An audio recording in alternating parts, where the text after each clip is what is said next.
Assalamualaikum warahmatullahi wabarakatuh. Di sini Ambonio menjelehan mengenai profil Tapanuli Selatan, Angkola Timur. Tapanuli Selatan, Angkola Timur berada di Provinsi Sumatera Utara. Jo punya sejarah nan panjang dari zaman kolonial Belanda. Dulu wilayah Ko dikenal sebagai Afdeling Padang Sidimpuan, bagian dari Kepresidenan Tapanuli. Wilayah Ko dibagi ke dalam beberapa order of the link, seperti Angkola Jo Sipirok, Padang Lawas, serta Mandailing Jo Natal. Setelah Indonesia merdeka melalui Undang-Undang Darurat Nomor 7 Tahun 1956, Tapanuli Selatan resmi ditetapkan sebagai daerah otonom Jo Ibu Kota di Padang Sidimpuan. Pemekaran wilayah terus terjadi dari tahun ke tahun. Seperti tahun 1998 dibentuk Kabupaten Mandailing Natal. Kemudian tahun 2001, Kota Padang Sidimpuan ditetapkan sebagai daerah otonom. Lalu tahun 2007 dibentuk Kabupaten Padang Lawas, Jo Padang Lawas Utara. Beberapa kecamatan juga dimekarkan dan diubah namanya seperti menjadi Angkola Timur, Angkola Barat, dan Angkola Selatan. Kini Kabupaten Tapanuli Selatan punya ibu kota di Sipirok. Jo terdiri dari 15 kecamatan, 212 desa, dan 36 kelurahan. Wilayah Ko terkenal jo budaya Batak Angkola nan kuat serta pengaruh Islam nan mendalam dalam kehidupan masyarakatnya. Visi dan misi Angkola Timur ialah yang pertama visinya mewujudkan Angkola Timur nan unggul, mandiri jo punya daya saing di berbagai bidang. Kemudian misi Angkola Timur ialah pertama meningkatkan kualitas sumber daya manusia lewat peningkatan pendidikan, kesehatan, jo keterampilan untuk dunia kerja. Lalu meningkatkan perekonomian masyarakat dengan mendorong sektor pertanian, pariwisata, jo usaha kecil menengah. Lalu peningkatan infrastruktur, yaitu membangun infrastruktur nan layak untuk mendukung aktivitas masyarakat jo perekonomian. Lalu meningkatkan kualitas pelayanan publik lewat pelayanan nan efisien, transparan, jo dipertanggungjawabkan. Lalu yang terakhir meningkatkan kualitas lingkungan dengan menjaga kelestarian alam jo sumber daya alam. Kemudian kondisi demografi Angkola Timur. Penduduk Angkola Timur didominasi dek orang suku Batak Angkola nan punya budaya jo adat nan kokoh, terutama dalam menjunjung tinggi nilai falsafah hidup dialihan natolu nan mengatur hubungan sosial jo kekerabatan. Sebagian besar masyarakatnya beragama Islam dan nilai-nilai keislaman tampak kuat dalam kehidupan sehari-hari seperti aktivitas kegiatan keagamaan sehari-hari, mulai dari pengajian, wirid, sampai perayaan hari besar Islam. Dalam komunikasi sehari-hari, masyarakat memakai bahasa Angkola, namun bahasa Indonesia tetap dipakai untuk urusan pendidikan jo pemerintahan. Pekerjaan utama masyarakat Angkola Timur ada di sektor pertanian jo perkebunan dengan hasil utama seperti bareh, jagung, kareh, jo sawit.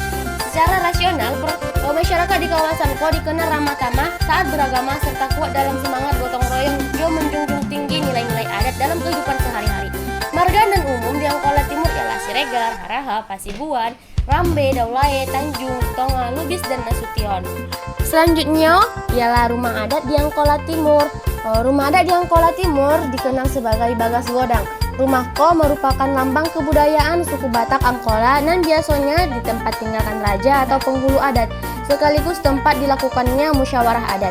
Ciri khas rumah Ko ialah bentuk rumah panggung ditopang dek tiang-tiang kayu besar, atapnya melengkung seperti perahu balik, serta dihiasi ukiran tradisional jo dinding di balok-baloknya.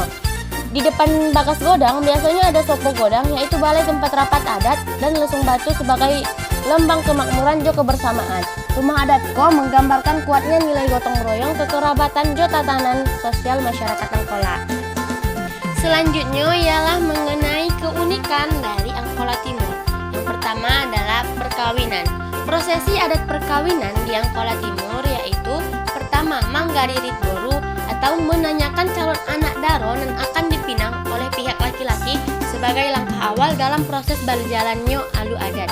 Lalu menyapai boru, yang mana menanyakan ke sebuah gadis apakah berani jo ikhlas untuk hidup bersama dengan calon marapulainya.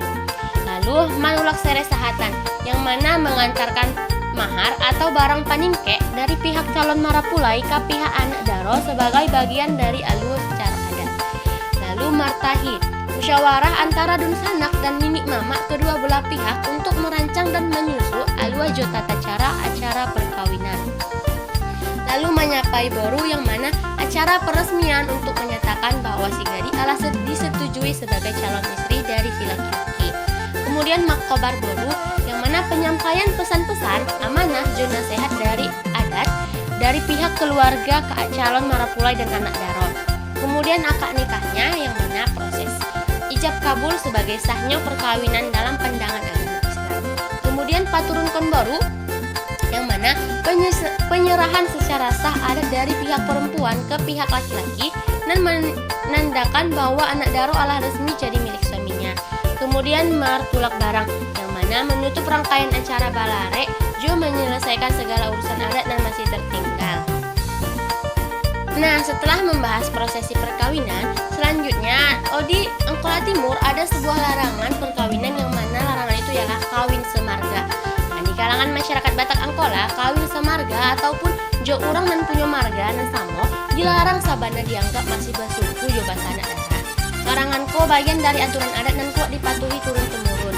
Namun aturan ko dilanggar biasa dikenakan sanksi adat. Contohnya diusir dari kampung halaman atau dihukum membayar denda. Dalam perkembangannya, kini sanksi pengusiran kadang alah diganti jo denda uang. Sebagai bentuk penyesuaian jo kondisi masyarakat zaman kini, tapi ruh adatnya masih tetap dijaga. Selanjutnya ialah mengenai baju adat di Angkola Timur.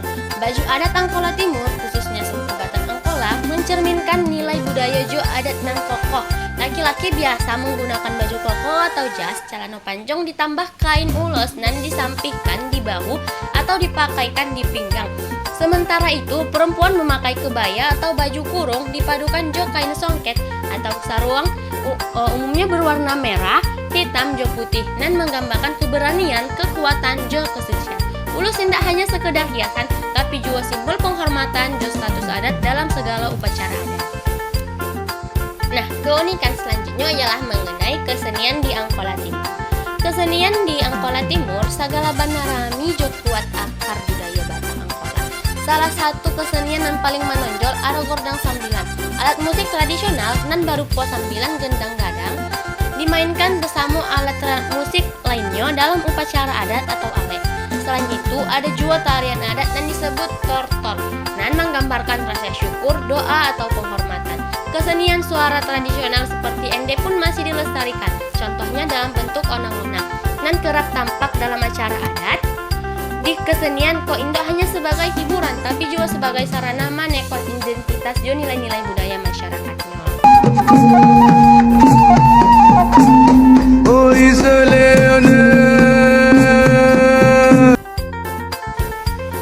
Selanjutnya ialah adat jo istiadat di Angkola Timur. Utamanya di kalangan orang Batak Angkola bersumber dari falsafah hidup dan disebut dalihan natolu. Falsafah ko menggambarkan hubungan sosial yang terdiri dari hula-hula atau pihak keluarga perempuan dengan tubuh atau saudara satu suku atau semarga, joboru atau pihak keluarga laki-laki dan marantu.